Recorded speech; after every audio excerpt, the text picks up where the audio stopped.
যাদের high pressure আছে তারা ওই পানি খাওয়ার পরে মধু খাবেন, তাহলে প্রেশার নিয়ন্ত্রণে হবে, অসুবিধা নেই।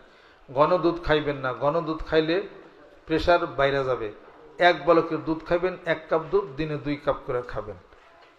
আর শশা খিরাই খাবেন, একটু 2 দানা 3 দানা পরিমাণ তেঁতুল খাবেন, তাহলে প্রেশার একবারে নর্মাল হয়ে যাবে। আর শশা খিরাই খাবেন, ঠান্ডা পানি খাবেন, ঠান্ডা পানি খাবেন, রাত্রিতে ভাত খাবেন না, তো প্রেশার কন্ট্রোল হয়ে যাবে। রাত্রিতে ভাত খেলে টিজি বেড়ে যাবে, ট্রাইগ্লিসারিড টিজি বেড়ে যাবে। যাদের প্রেশার হাই কোনোভাবে কন্ট্রোল হয় না, তারা রক্ত না মাইপে প্রেশার ওষুধ তারা খাবেন না। তারা টিজি মাপবেন, ট্রাইগ্লিসারিড, গ্রোথ হরমোন, HTSS মানে থাইরয়েড যেটা আছে এটা মাপবেন, কোলেস্টেরল মাপবেন, ইউরিয়া মাপবেন, ক্রিয়েটিনিন মাপবেন। এগুলো মাপতে হবে আপনাদেরকে। তাছাড়া প্রেশার যতই ওষুধ খান প্রেশার আপনার এটা কমবে না, দেখতে হবে।